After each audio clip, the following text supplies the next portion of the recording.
The topic of this talk is called The Central Issues of Our Time. By the way, usually Dhamma talks, especially in the forest tradition, are not given a title ahead of time. They are said to be kind of spontaneous talks, and then afterwards, if they're recorded, they get a title about what the monk rambled on about. So I'm half in the camp of having a title beforehand. At the same time, I still will ramble a bit. Staying with the improvised format of these talks, you will see in the West, of course, Christian ministers and so forth prepare their talks and have it in front of them and read them out and so forth, but our tradition is not that way. But there is plenty to talk about. By the way, I'd like to make a minor comment just on the precepts that might need a modification in your chanting book. I mean, it's the Amaravati or the Abhayagiri chanting book, but I undertake the precept not to take the life of any living creature. I think we should change that word creature to being. This word creature is borrowed from Christian vocabulary, and a creature is that which has been created. So in Christian vocabulary, we talk about the creatures, and we are a creature as well in the Christian universe, having been created by God. So in the Buddhist universe, we are not creatures, and these other living beings are not creatures. They are not created by somebody. They don't have a creator, so they're not a creature. They're not a creation. They're just a being. And so we're actually having to clarify our language because it gives a sense of the whole cosmology that we have, and it's very easy to get tangled up in the historical tradition of our times, and the English language is full of Christian expressions which we are unconscious of. But it's good to be somewhat precise and get a new, more clarified version of this. Anyway, you can make the suggestion to the other monks about this. It just hit me when I was reciting this that my own precepts are not translated that way. I always refer to them as beings. By the way, I occasionally teach to kids in schools. I get invited to give talks to children. In British Columbia, the 8th grade, when they're 13 or 14 years old, is a time when they actually take religions of the world. It's very interesting. It's quite an enlightened approach to things. Has been that way for, I don't know, more than 30 years, 35 years. There was a high school teacher in British Columbia that thought that children should be exposed to the religions of the world and invite people from different religions in to teach them about each religion, rabbis and various types of Christians and Sikhs and Hindus and of course it's hard to come by a Buddhist monk, certainly in the early days, so I was quite in demand, especially one who can speak fluent English. So in those talks, I tried to make them realize that they are in a culture. I would ask, how many of you go to church on a regular basis? It's actually quite small. Maybe 5% actually attend a church and go with their parents to a church. I asked them, my favorite way to, by the way, it's quite a daunting task to talk to a bunch of 13 and 14-year-olds although the robe helps, it's very dramatic to walk into that class in the robes as a Buddhist monk, it catches their attention. They've never seen such a thing. Usually I start with, sometimes I get the chance to, the teachers clear the desks out of the room so they all have to sit on the floor with me. So I sit on the floor, and that's also catches their attention. I see that today in our live, people who are attending the retreat in actuality rather than on Zoom are sitting on the floor in the hall as well.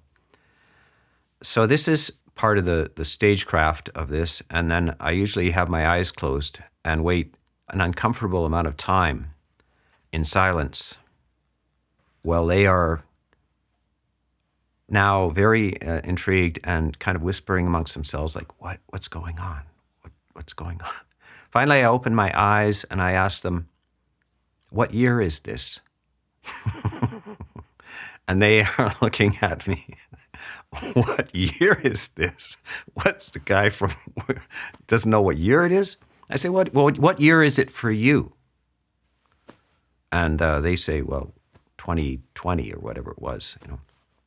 I say, for me, it's not that year. It's 2548.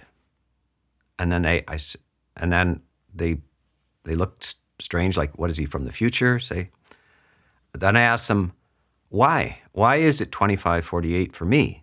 And why is it 2020 for you? And I leave it up to these bright little 13, 14-year-olds. They have to think about it. They have to talk to each other and so forth. Finally, they say, oh yeah, so it must be from the time of the Buddha. Yeah, so then I say, why is it 2020 for you? Because it's they never have thought about this. So why is it the year 2020? It's not the year 2020 everywhere. So I'm telling them that I give them this parable of the fish, that there's a bunch of fish swimming around and a frog comes down from the surface and he says, how's the water today, to the fish? And the fish say, water? What's that? Water, they don't know anything else but that. So people who are immersed in a cultural tradition quite often don't know that they're immersed in a cultural tradition. So this is so why it's so beautiful and wise of the educational system here to just introduce them to this range of different visions of the universe, visions of time and place and language and so forth. So I once was invited to give a talk. In grade 12, they have, what is it called? Western Civilization. They have a course called Western Civilization. And I was invited. Actually, my nephew was in grade 12 at the time. And the teacher found out that his uncle was a munkle. And which is what he calls me, Uncle Munkle. Anyway, the teacher was fascinated by this. Your uncle is a Buddhist monk? Yes. Well, maybe you could come and talk to the Western Civilization class. And I did. I came and it was interesting. They had set up on top of these desks, and the desks in grade 12 are the flat surface desks. They're not the old sloping surface desks. You have a chair and a separate desk. And they had set up a cushioned seat on top of one of the desks for me to sit there. They found out that monks sit and to talk. And so I'm climbing up onto this desk very carefully, not to fall off the desk. I mean, it's quite a high desk as well. And I finally get myself situated, turn around, and they've all climbed up on their desk as well. So now they're all sitting on the top of their desks, basically. So it was off to a good start. And the first thing I quoted was, Western Civilization course. And I said, Gandhi was asked what he thought of Western civilization. And his reply was, I think it would be a good idea. So we have to always be understanding that these are cultural concepts. Is there a Western civilization? Well, it's relative. Depends what you think civilization is. What is civilization? Well, we recited the 5 precepts, and basically that is the Buddha's definition of what a civilization must honor in order to be a civilization. So the first precept is against killing, and in all forms as well. This includes war.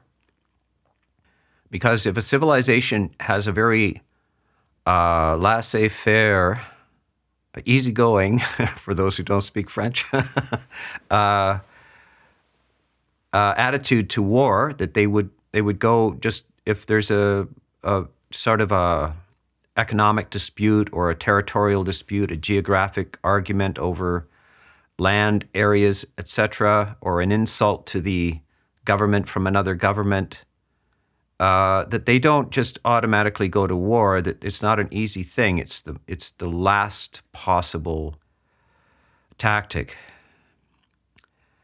And even then, there will be all kinds of people, individuals who will have a conscience and will not go to war, and that they should be regarded as a proper response, and that is called a conscientious objector. And so, and then again with this homicide in the society from earliest stages, it has to be taught not just in religious situations. By the way, so why am I speaking to these kids at school about world religions? Because they, what used to be, in fact, of course, in a Christian society, when I went to school, a public school, I didn't go to a religious school, I didn't go to a private school, I went to public schools. And up to the age of 15, the Bible was read over the PA system by the principal every morning. And this is in a public school in Canada. This is not a religious school at all. This is just part of the curriculum. So at least we would all had some sort of exposure to it, even whether you went to a church or not. But that is in the past. At 15, which is now, how long ago is that? It's 55 years ago, yes. I'm 70 now, just about to turn 71. You can wish me happy birthday on April 5th. So they stopped doing that, so that in general, there's no exposure to that for children who don't go to churches and so forth. There's no exposure to religious ideas whatsoever. And they don't really introduce philosophy into the educational system either.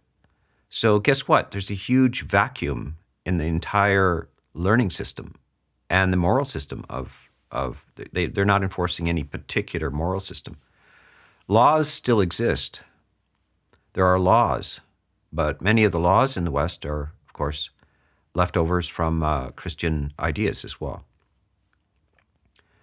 So we're in a state at this present time, in this present culture, of incredible fogginess. It's a multiplex of different ideas and religions. Where do young people get their ideas from anyway? If they don't have churches, religious structures that tell them this is the way the universe is ordered and this is how it works in the universe, or they don't have a philosophy that tells them, well, we've worked out why you should be good and what is immoral, etc. What are they supposed to do? Are they supposed to each be a philosopher on their own? I mean, that is a kind of an attitude where you're supposed to figure it out on your own. It's quite a task. The most brilliant minds in history many of them failed to reach a conclusion. They asked questions, but they never got answers. That reminds me of a quote from the New Testament, actually. If some of you remember, perhaps you had exposure to Christianity. There's a famous scene where Christ is on trial. He's been brought before Pontius Pilate. And Pontius Pilate is a rather disdainful type of character. he one of the last question he asks Christ is, "What is truth?" And then he walks away, never waiting to hear the answer. So much of our philosophy in the West has been that. The question is very easy to ask, what is truth? But have we waited around to hear the answer or not? So where are young people getting their ideas from? They're getting them from the internet. It's just a fire hose of information on every possible thing. And it's in the middle of this flood of information. Can you find a nice raft to float upon? Is there any legitimate vehicle to ride on? And of course, it's not just the youth that is getting this. It's also people all the way up to till they die. They are exposed now to a fire hose of random information. And you are fed these things, I'm told, this is not my area of expertise, by something called an algorithm. This is the new, I don't know, this is equivalent in Christianity to the Holy Ghost, I think. An algorithm is like the Holy Ghost of the internet. What is it? It's some sort of mysterious thing that you are related to. It somehow extracts the essence of your explorations and feeds them back to you. So this is an algorithm of information. And it's interesting because that is a kind of a facsimile. By the way, facsimile became, the word facsimile turned into the word fax machine. A fax machine makes a facsimile of an original document. So as we're exploring language here. So the algorithm is interesting because it is a facsimile of the operations of your mind, actually. It's how your mind works, and this is what a meditator should know, is that the kind of thoughts that occupy your mind will be fed back to you if you have an interest in certain things, like, say, self-criticism, a bad opinion of yourself, a critique, a constant inner voice criticizing, demeaning yourself, comparing yourself. Guess what? The algorithm, the internal algorithm, picks that up. But it picks it up on the internet as well. If you search a lot for, say, there's an epidemic of young women, in particular, young girls and women, who are searching for ideal standards, high standards, perfection standards of beauty and all kinds of demeanor and so forth through these, I can't remember all of the names of these forms, the one with the photos on it, the Snapchat or that kind of stuff. These are artificial beings, they're not real. I mean, they're real people, but they're highly constructed. And if you take your model off of that and manifesting the wrong values, of course, then you will feel very inferior. So that is what the algorithm understands that. And of course, you can see an incredible negative result from that. You'll see all of this incredible increase in the percentage of mental ill health amongst young people. And of course, it starts in youth, but it can continue your whole life. And adults are not immune to this as well. So this is how the mind works itself, and you'll see this in meditation. So this is why meditation is important to the central issues of our time. You have to understand the nature of the mind. And so part of the mind's feature is an algorithm that tends to reproduce whatever you tend to think, you think again. And by the way, this is another sort of direct experience of what's called karma. Karma, the Buddha defines karma as intentional activity. So it's called volitional activity or cetana. The volitional intention in your thought is what's called karma. Karma, by the way, is a very interesting word. It's in the English language now. It's gravitated to English. Usually it's used wrongly. Before the Buddha, karma was simply action in the world. You simply acted. And it wasn't based on your volitions or your own intentions. You didn't have a conscience of your own. You were the subject of the religious community or the state community. Whatever they said you should do, you did, and that was your karma. Your karma is your action in the world dictated by the state or religious ideas. And by the way, religion and state go hand in hand. The state, like the king, always needs religious backup to show that he's not merely a ruler upon the earth, but that he is sanctioned by the universe. So the religion says the universe works in a certain way, and then the state hooks its wagon onto that if you really want to have a big kingdom. It's still so to this day. All of these states who want a large dominion usually want sanction from higher authorities, some grander authority, to this day, of course. And up till recently in the West, it's been Christianity. So in order to have legitimacy as a state, you needed Christianity. Eventually, the Marxists came along and so forth in Russia and China, and they sanctioned it by a kind of a pseudo-religion, which is an economic theory of the world and a class theory of the world. So they needed the larger sanction that this is the way it works. This is the inevitable historical influences upon the world, and so that's why we do what we do. And you need to just obey what we tell you to do. So you'll see the atrocities that have been committed by states and great injustices as well. They all draw upon religious sanction for these processes, including racism and classism, economic deprivation, wars, all kinds of persecutions and so forth. These are always, you need to abandon your personal moral integrity and to listen to the voice of the state because it's sanctioned by religion. So this is what Buddhism examines. And the Buddha transfers the legitimacy of things to the individual. So the individual now is responsible for themselves. You are responsible for your decisions and your actions.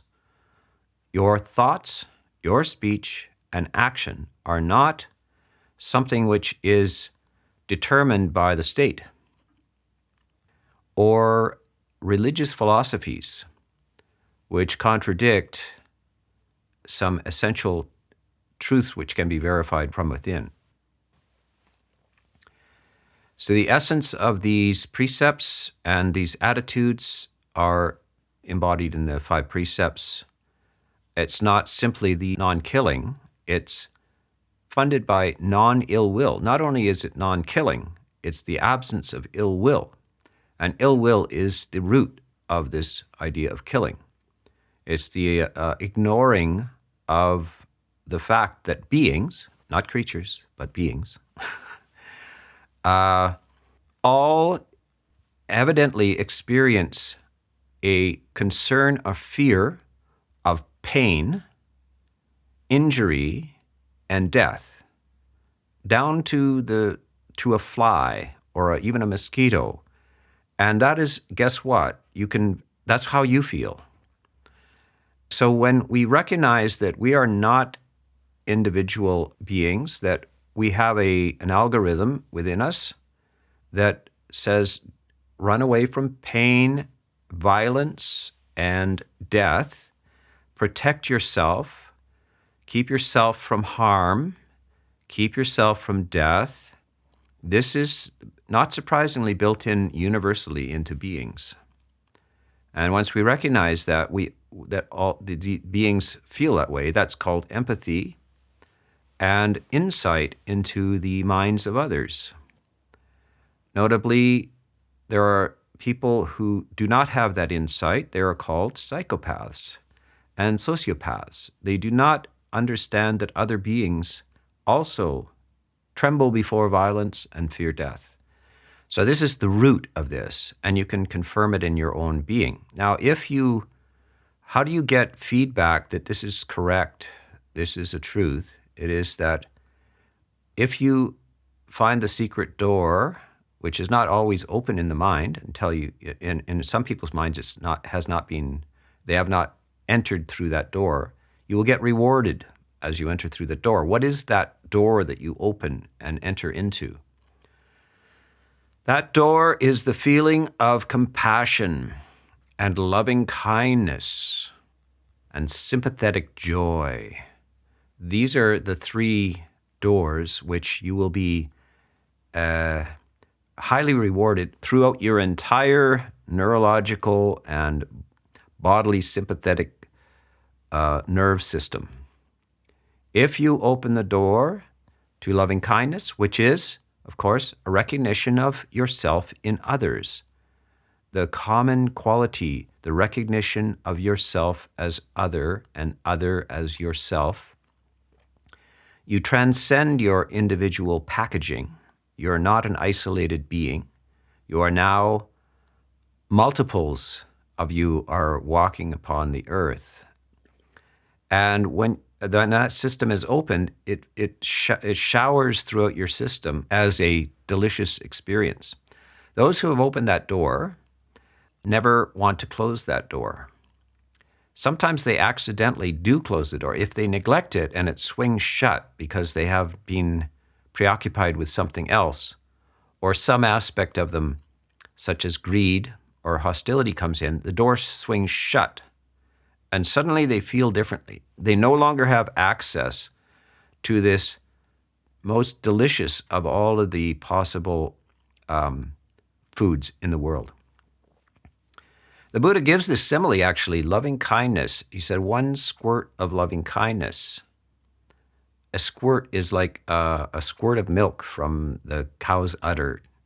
So the calf nurses at the cow's udder, and at one squirt of milk. We also milk cows because the milk is delicious, very nourishing, and so forth. He gives this simile of milk is like food, a very delicious, pure food, especially milk being, of course, what nourishes a baby. And it's directly from the mother. The mother nourishes the baby. And this milk, without this milk, you die. And this milk, food, and love are very closely related. Do you notice that? Have you noticed the joy of sharing a meal, the joy of offering food?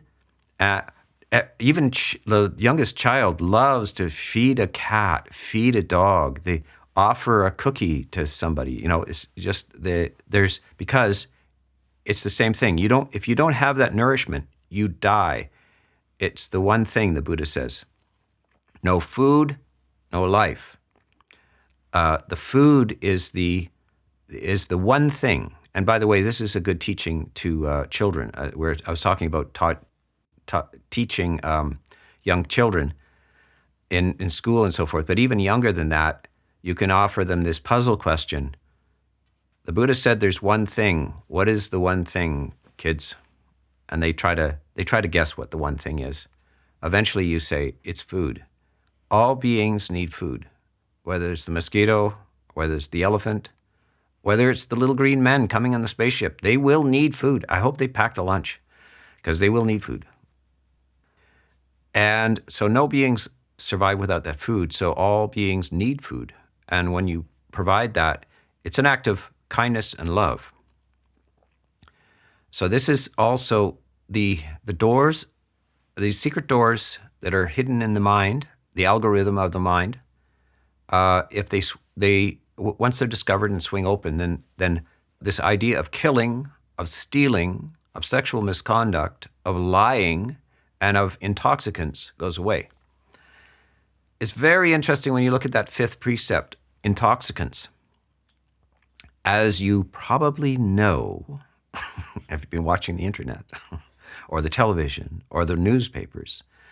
There's a vast, strange portion of the human population that is dying on sidewalks and in alleyways, out in the open, hidden in their living rooms as well, from intoxicants, self-induced intoxication, to the point of death.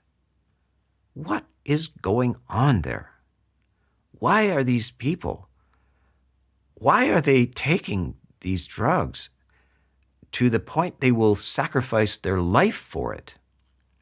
And by the way, of course, there's a whole large community of now very wealthy people called drug makers, drug pushers, etc., who are flourishing because of this whole population of customers. What is this all about? This is those who have not discovered the door, that secret door that swings open and provides what the drug attempts to provide. They have not experienced the well-being, health, and completion of goodwill within their own system. And if you have not discovered that door, and that this process may have started in early childhood, in fact, it always starts in early childhood. If, because of circumstances, the child has not received any kind of loving kindness and safety, sense of safety from that person who is raising them, those people who are raising them, the door, and somewhere in the mind will not swing open. And that circuit will not be activated. And for their life, until that door is opened, they will experience a sense of deprivation, of pain, of an ongoing unsettled illness of existence, of a lack.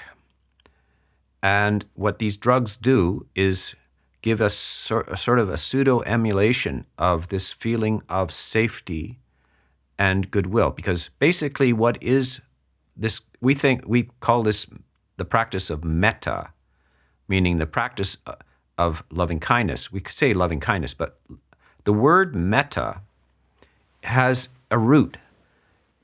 And the root word is mitta, M-I-T-T-A. And mitta is the word for friend.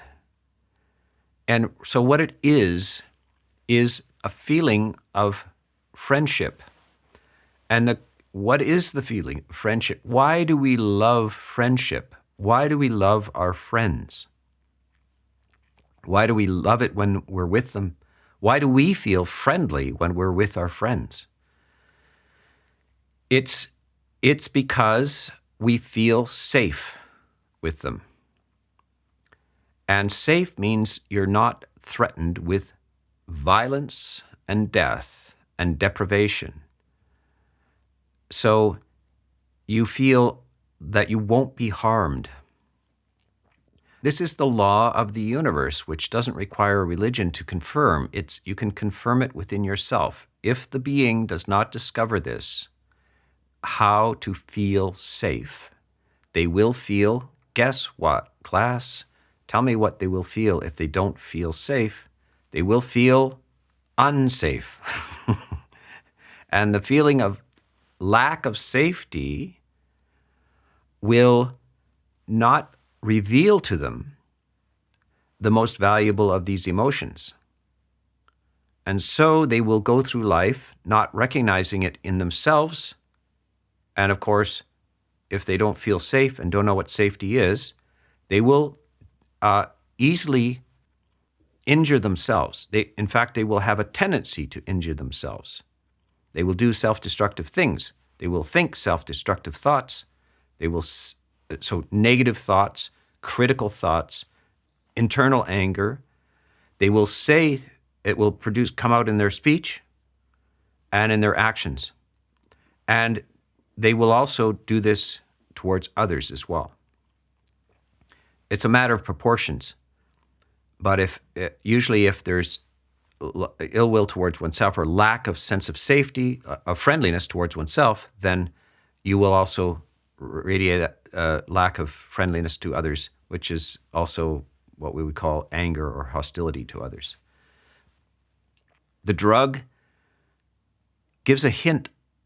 It's a little kiss on the forehead to somebody who's never been kissed on the forehead.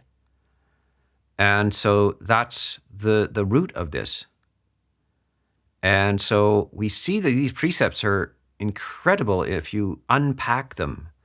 They give you insight into all of the situations of our time. You see the political situation of our time is there's all kinds of. By the way, so the political situation of our time, I personally in my life, I think I've seen much worse. And certainly before my time, I'm a student of history as well. I spend a lot of time reading the history of cultures and so forth, right back as far as we can get. And the horror of what one society did to the other is just staggering, and not only to the society, but to individuals as well. So the time we're living in, yes, there's a lot of what seems to be, agitation and division and so forth. It's really mild compared to the history. Why is it so inflammatory now, though? Because of the fire hose of information. It's in our face all the time. It's a fire hose. It's a Niagara of information is sweeping over you like no other time in history. So I'm also very interested in history. Well, why are things like that? It has to do a lot with media. Starting in the earliest days, the earliest media is simply one person talking to another person. That's the only media you had.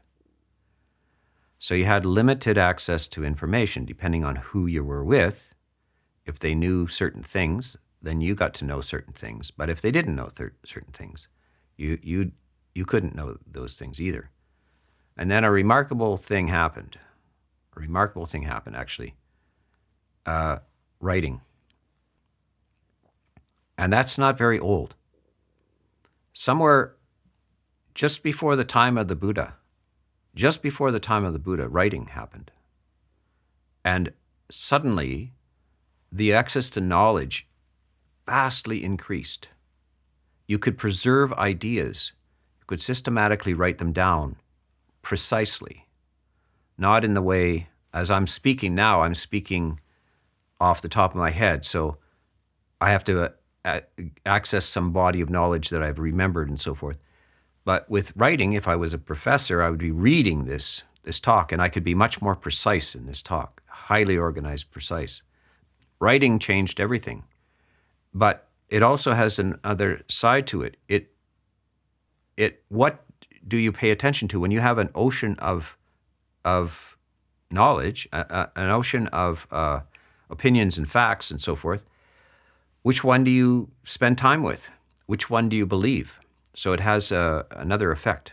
And so we go through a long period of time when there is only this writing, and then finally we get into this another level of communication, such as telegraphs, where you could communicate more quickly, and then eventually we get into the printing press, newspapers, public access to these things, and then we finally get into this ultra high, another level 10 to or 100 times as much with the present.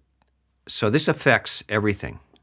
But you can still navigate it with simply access to the 5 precepts if you understand what's behind these things. If you understand how to sort things out. How do you sort through this media? How do you know what is truth? So the first thing you're saying is whatever people are proposing and saying, is it in line with the ethics of non-harm to other beings, not just killing them, but not harming them?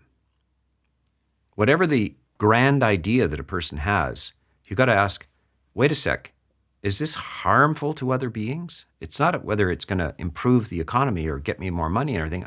I want to know whether this is harmful. Secondly, I want to know whether it's true that we can't use deception as a method to get what we want. So this is a primary principle. The ends don't justify the means. By the way, so this is this happened in the Marxist revolutions. There was a phrase that they used: the ends justify the means.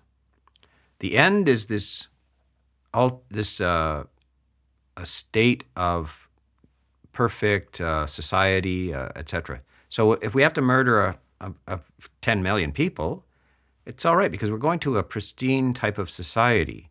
So the ends, we get to peace by violence. We get to safety by murder. We get to equality through theft, etc. So this is what the Buddha says, you can't get there by that means. You can't get to peace through violence. If you want to get to peace, there is only one means to get to peace. It's peace. Peace is the method to get to the result of peace. Generosity and non-stealing is the way to get to safety and lack of fear of theft. All of these, so you have to question any of the media that you get, any of the types of flows of information or advocacies you get, you question them through this method to see whether it's in line with the Buddha's approach to reality. And the Buddha's approach to reality is always based on the algorithm within. You will get direct personal rewards. You will see, of course, a very, very nasty after effect of having violated these algorithms. So do you see half of the people that are on the streets and in drug situations have served in the military? Especially after the Vietnam War in the US, after the First World War, after the Second World War, you saw this huge kind of after effect.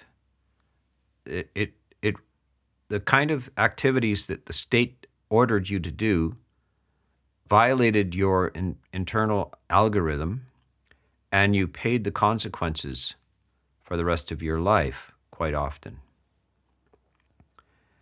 And this is what the Buddha is saying. You can't. This isn't just a state law. You can't undo this intrinsic system within you by overriding it with state-commanded activities or even religious activities. Occasionally, religion will be at the service of the state and so forth. They will spin the doctrines and so forth. You'll see this in the Buddhist world. You'll see it in Buddhist countries where every now and then the state finds this injunction not to kill or steal or so forth is rather inconvenient. So we must get somebody to tell them that, well, in this case, we need to do it. So the Buddhist attitude is you can't go along with just authority, the state, or even religious authorities where they violate these internal algorithms. If you want to find the highest or the supreme well-being. There's a sutta on this, by the way, very nice sutta to look at called the Mangala Sutta. And at the end of each of the 38 blessings, which the Mangala Sutta, it's a sutta on how to bless your life, how to find a blessed life. This is a little statement. This is a blessing supreme. This is how to open all the little doors which are hidden in your own mind, which you have not blundered across. The Buddha says, you know what? There are doors that you haven't opened, and they're inside your mind. And here's how you get to them. And here, open this one. Try it. So one of the doors that you open is not to associate with the foolish. And to right then, there's a door open. Is relief. It's called relief, not being thrust in, hanging around with fools. The next door to open is find the company of the wise. Not only is it relief, but it is a positive feeling. Disassociating with fools is the feeling of the absence of pain. So this is one of the great pleasures of life is when pain ceases. If you've got a toothache, you don't appreciate the fact that you don't have pain in your mouth when you're just normal. But just have a toothache for like 3 days, 4 days. And when that toothache ends, the feeling of not having a toothache is such a blessing. The next, but associating with the wise and encountering wisdom, which gives you new insights and sparks new circuits in your being, is, on the other hand, not just neutral, it's pleasurable. So it's a positive experience. So in order to deal with the central issues of our time, you realize that these central issues are universal. They go into great deal into history, that it has been far worse before. And the reason why it is problematic these days is that there is a very unnatural and unadapted exposure to a fire hose, a tsunami, a Niagara of media and information through the internet, etc. And this is why when you go to a meditation retreat, you don't have entertainment, singing, and dancing. Because you need the nature of this mind of ours is evolutionary, and it is mostly formed before any of these things are around. If we can find our way back to that in the company of others, so that's why you go on a meditation retreat, that's why you listen to a Zoom call. It's the support of others helps in our journey back, and the support of like shared quiet, shared silence, shared thoughtfulness directed to the increase of well-being within us. This is all legitimate and helpful. And how we find our way back to what is hidden from us, but which is available to us if we search with helpful direction, we search within ourselves in order to open these possibilities. And these are maintained throughout history by the Sangha and by the preservation of these psychological insights. They're psychological and they're sociological and they're universal as well. They're to be found within. They're to be found by shared community who regard these things with great esteem and which preserve these things with great esteem as well. So they deal with the central issues of our time. And so that is my talk for today. Now we will pause for a second and let you organize your thoughts. And I welcome if anybody has any questions.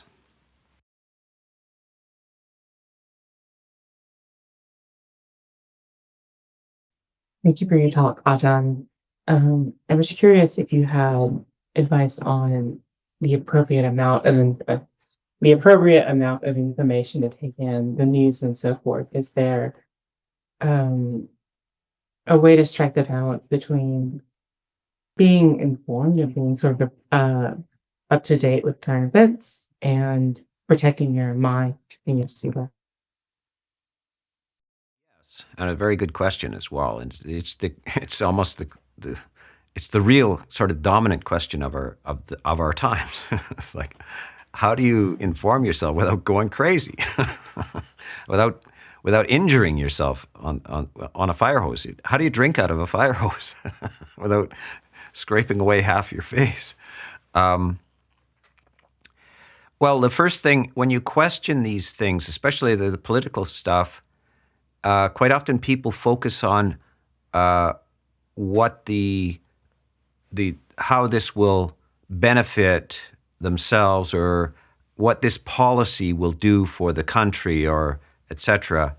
And the person who is proposing this, the so-called politician, is using various types of techniques and what they think will convince people, usually to vote for them, but sometimes to get what they want done. They have various motives, and sometimes it's that they are the people who paid for their office of politics, and also give them money for that to say things.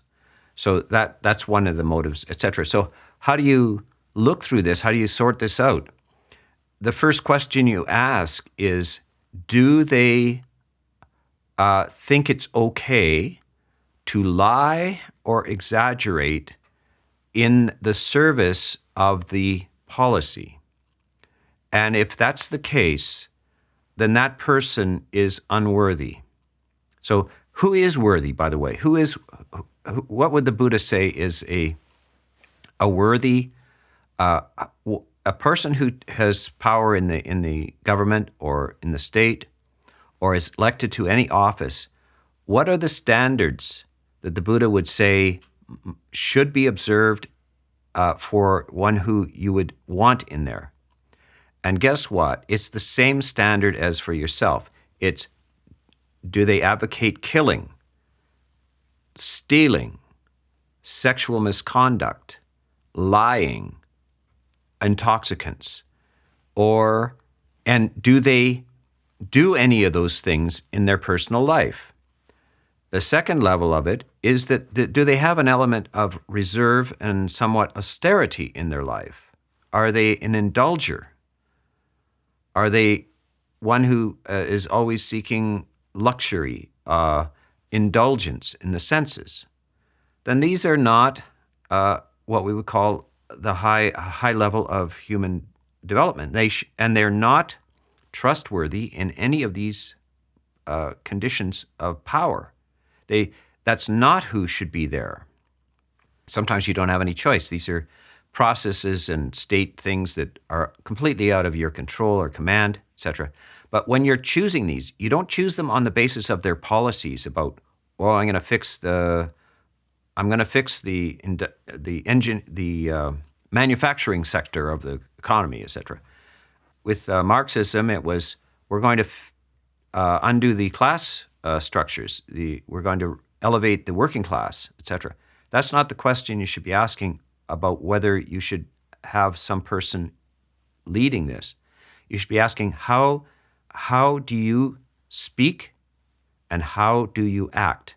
And if I see that your speech advocates killing or stealing or taking things which are not somebody else's possessions, sexual misconduct, lying, and do you use deception as a legitimate vehicle? Or are your personal habits, are you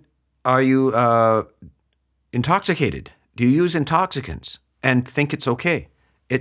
So these are the ways you first of all say, these people, no matter what their grand schemes are, no matter what they propose to bring this and that, they're not suitable personalities for this.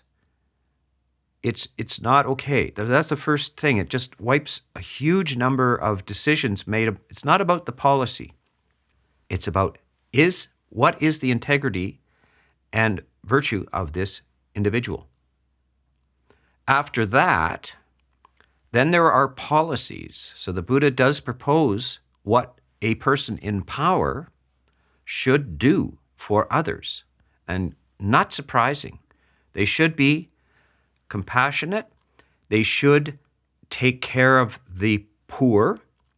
There is even economic ideas. You should give money to people to start businesses.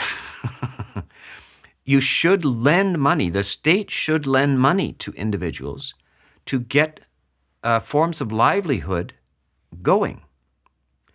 And the state should not extract what's called taxes or parts of their livelihood in too great a proportion that leaves them in a state of deprivation.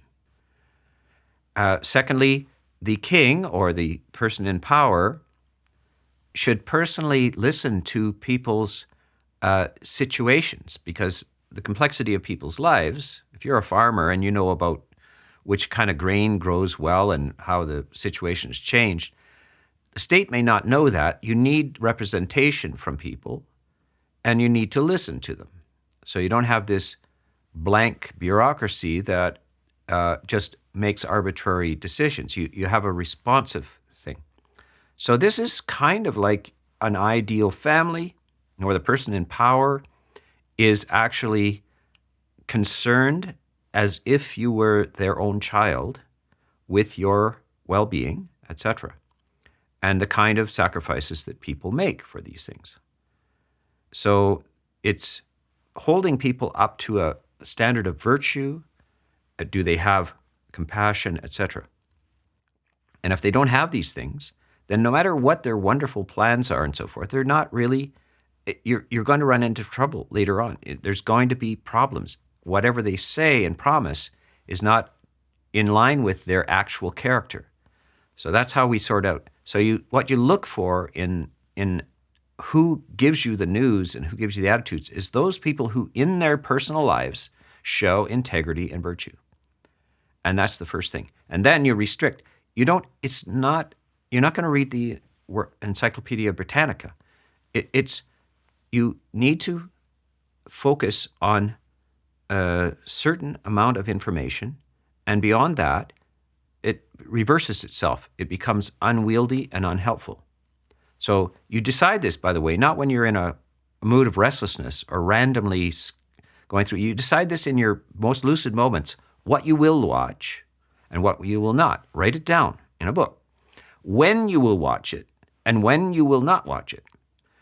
Secondly, how much time you will spend on these things.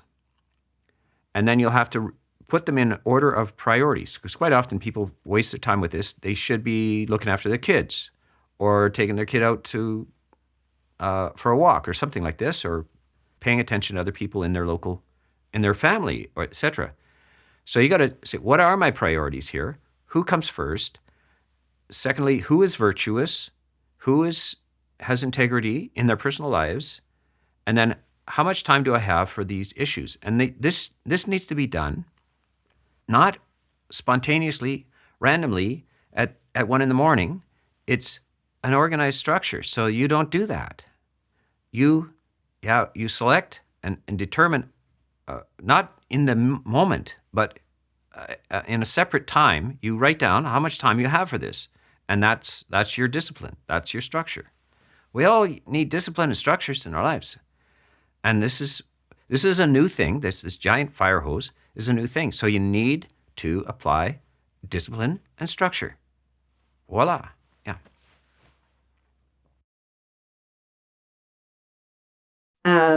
When we're dealing with the individual that's in power, is the antithesis of the kind of human being you would want there, and they've got the biggest fire hose. Yeah.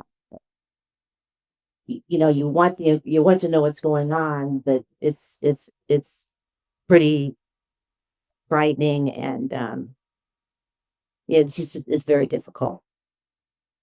Yeah. Okay, so that's good. So the person in charge is not a paragon of virtue and has a fire hose of improper information flooding out as well. So what do you do about that? Well, it's the case in many, many times in history, and this is reading right back to the early theories, political theories. This is often who gets into office. This is right back to Plato's Republic.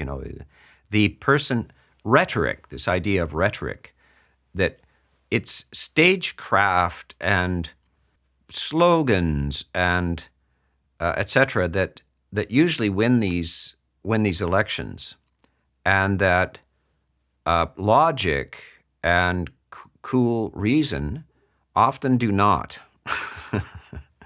So what are you to do?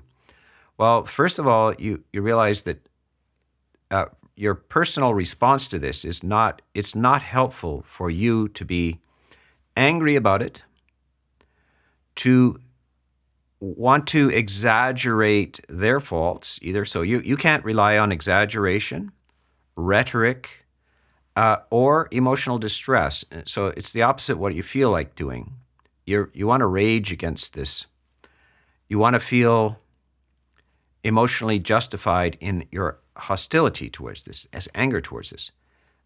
Strangely enough, that's not the right way to do it. I have a saying, the worse it gets, the better I feel. Now that's not the way the language goes out there. Everybody says, this is outrageous. I'm just so perturbed about this. And you feel, right, me too. I get you, brother. That is not the way the Buddha frames it. He says, it is unhelpful. Your own thinking will be distorted. If you indulge in anger and resentment towards this, frustration, etc., your own thinking becomes distorted. And what you think and then what you say and what you do will also be distorted. Don't let them manipulate you. So that person who is saying outrageous things, doing outrageous things, is now manipulating you. Why do you let them manipulate you? You're not to be under their spell, their power. You're indifferent to that's their problem. They're going to have problems personally, and everybody who believes in toxic ideas is going to have repercussions from it. You should not drink the poison. So the poison is hostility, ill will, etc. So what you need more, the worse the times are, the greater your need for equanimity, of compassion, of goodwill, because your thinking will be very, very clear then.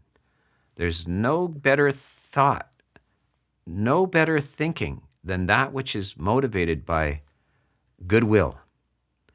You get your cleverest through goodwill.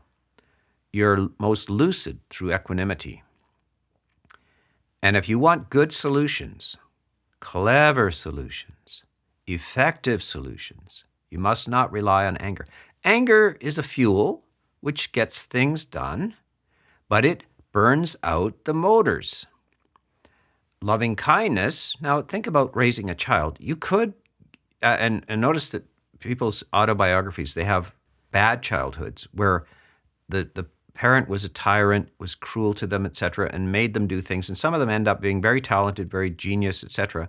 But it was a bitter, harsh, fearful experience. Yes, it got some results.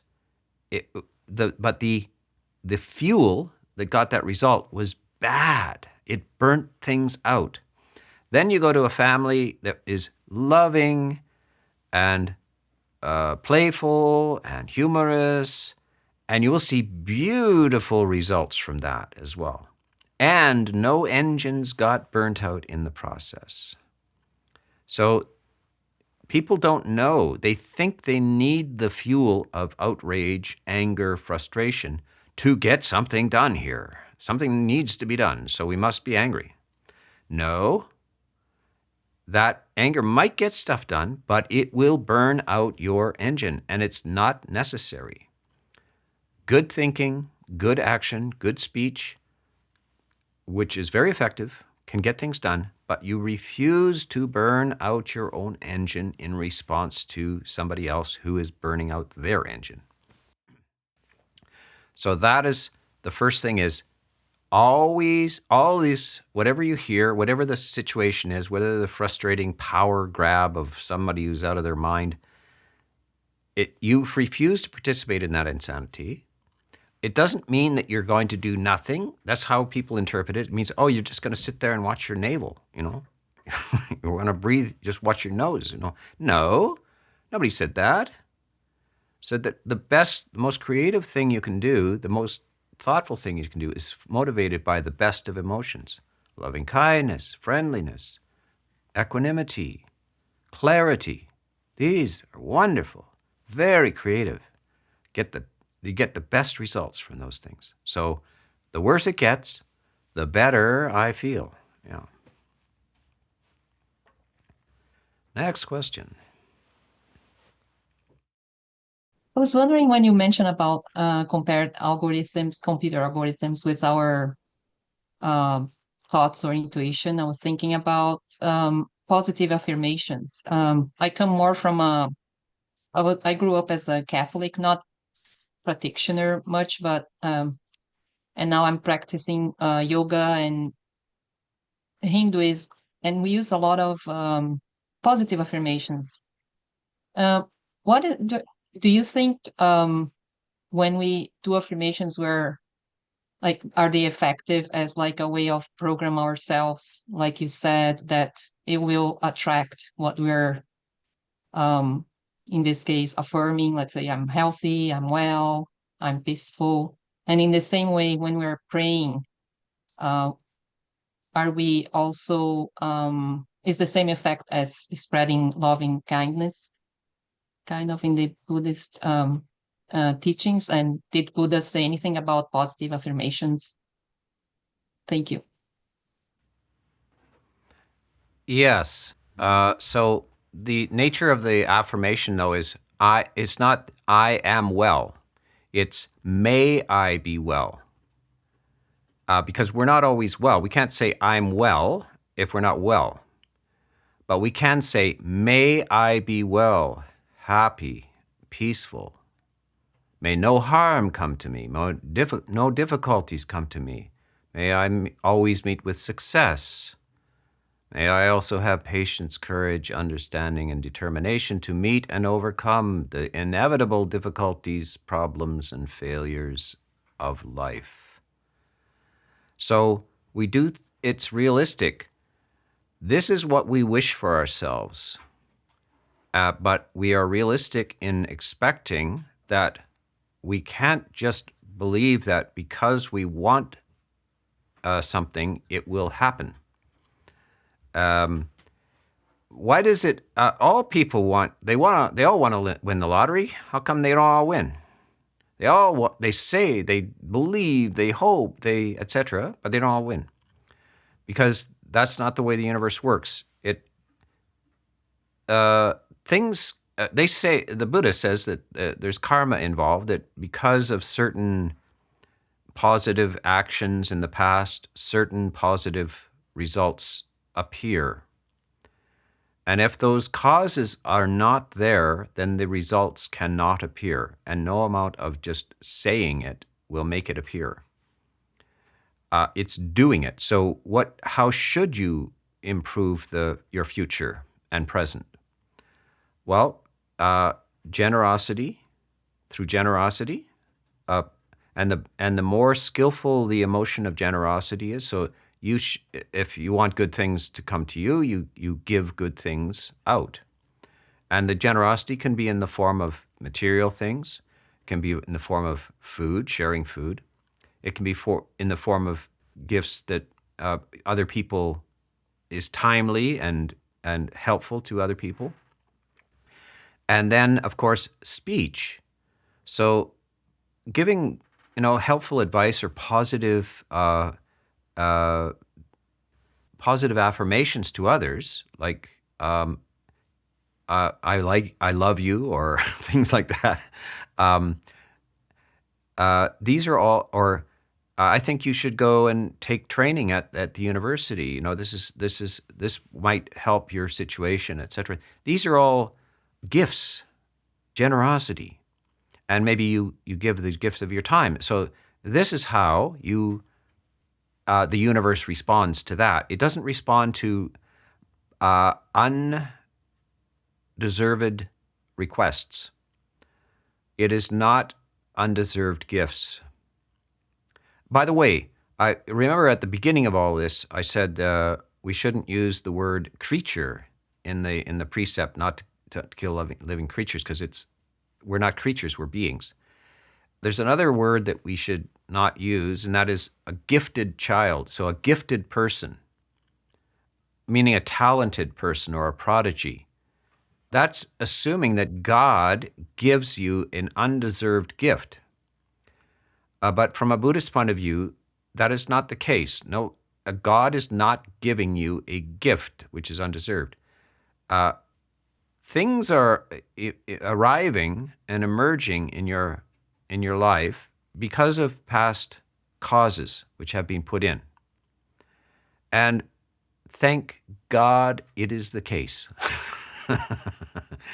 The reason is that if it's random and it's out of your realm of possibilities and it's reliant on whimsy from God, then that's an existence which is completely out of your control. But if things that happen to you have causes, then it's a meaningful existence. And you can put in causes which will create a positive future. And so now what causes shall we put in? We shall put in generosity, kindness, and clarity in our thoughts, in our speech, in our actions, and we shall expect positive results from that.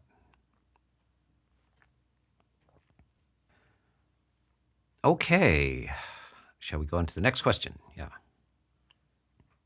The first arrow and the second arrow, I wondered, does the Buddha and the arahant experience the first arrow and they don't experience the second arrow?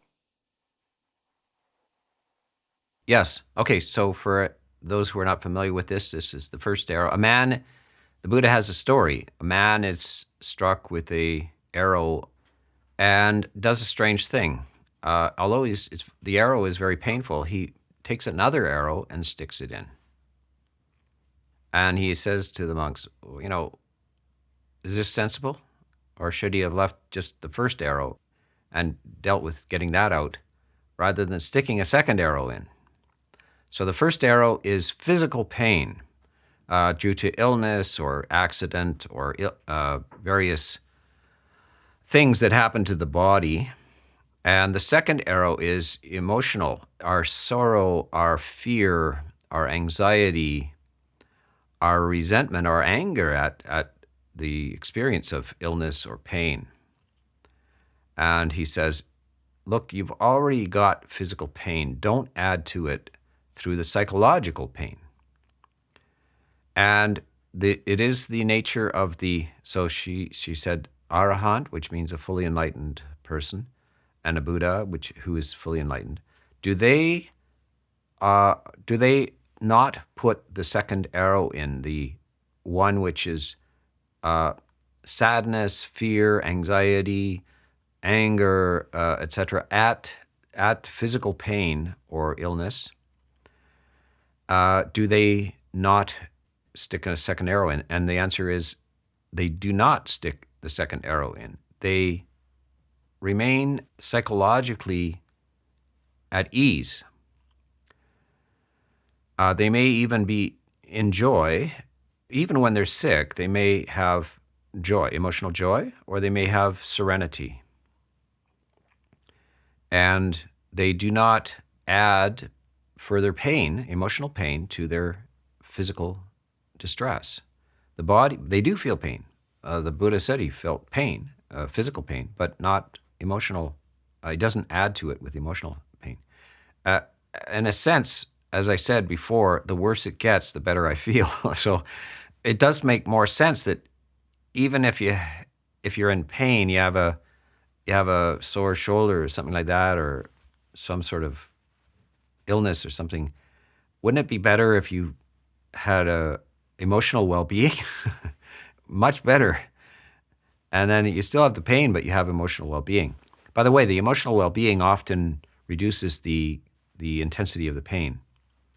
And the pain itself can be increased by negative emotions. Depression, fear, worry accelerates the pain. In fact, those emotions can create bodily pain themselves without any physical characteristics happening. You can feel pain because of the negative emotions. So once the second arrow is in, then the first arrow sometimes appears. So we don't want either one. And Buddhism doesn't recommend just sitting there suffering and not treating pain. It says go to the best doctor you can get, whatever medical stuff is around, explore it, get yourself out of physical pain, take the aspirin, whatever it is. But understand that it's not necessary to automatically feel this negative emotion towards this.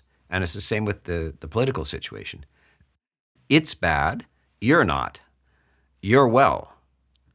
And the better and clearer you are is the rational response to the situation.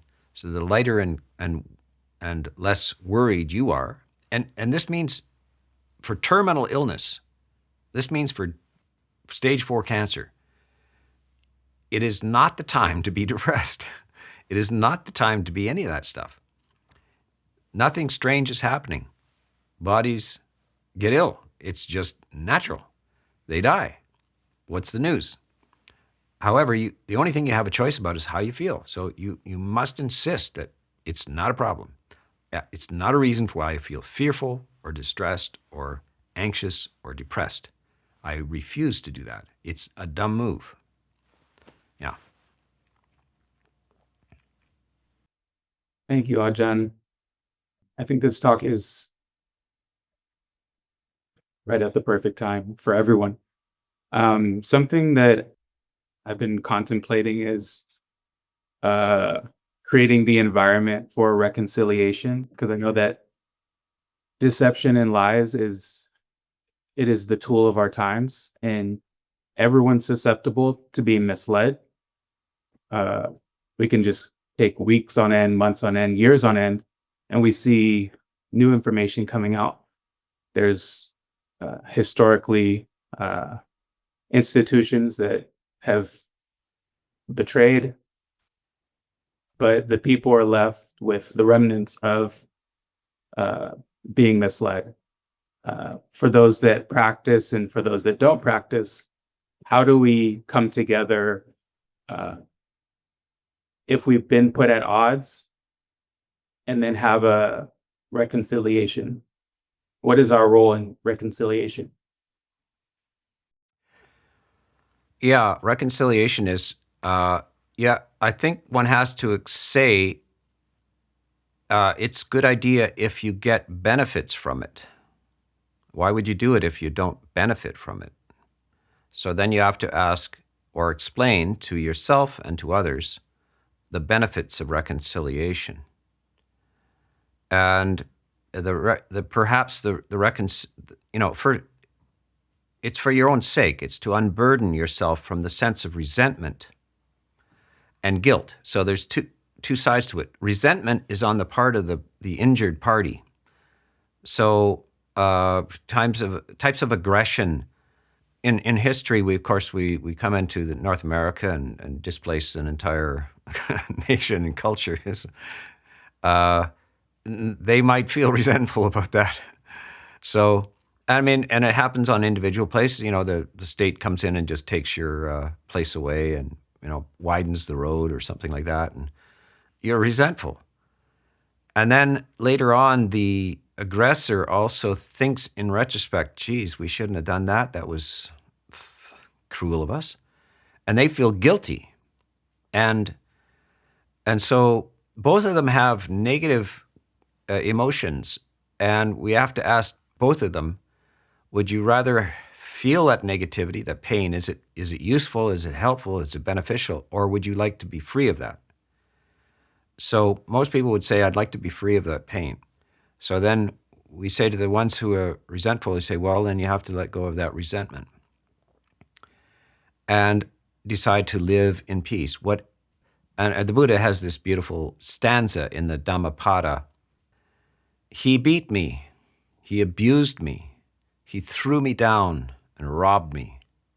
Live with such thoughts and you live in hate. He beat me, he abused me, he threw me down and robbed me. Abandon such thoughts and live without hate, and perhaps in love. This is the law, ancient and inexhaustible. So it happens. Sometimes you're on the bad end of things. People steal from you. They knock you down. They abuse you. They revile you. If you live with that, you live in hate. And guess what? Hate is an illness. It is an aggravating illness. And the Buddha says, doesn't matter that they did that. They did it, yes. You're not in denial. But do you want to be sick or not? So you have to let go of it. And those who have done wrong, you say to yourself, yes, I did wrong. And I have recognized that I was motivated in the wrong way. And if I had to do it over, which I don't have the opportunity to do over, I wouldn't have done it. I did it because of ignorance. I did it because I did not know better. And I don't need somebody else's forgiveness for it. I need to understand if I burden myself about what my younger self did, it's useless. What I should do is make a resolution to see my fault and not to do such a thing ever again. And if I can redress the issue through compensation, then I should. I should try to compensate the wounded party in whatever way I can.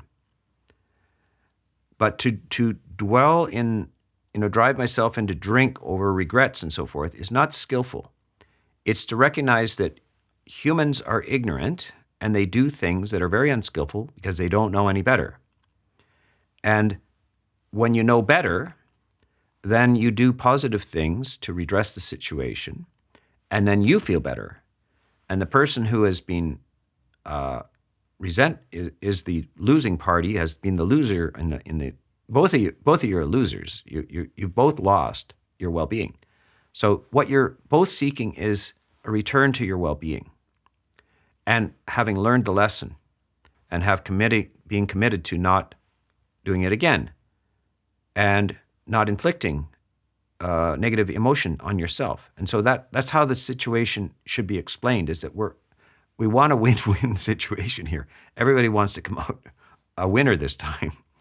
And if we keep holding on to these emotions, resentment and guilt, it is not the winning solution. There is another solution for it.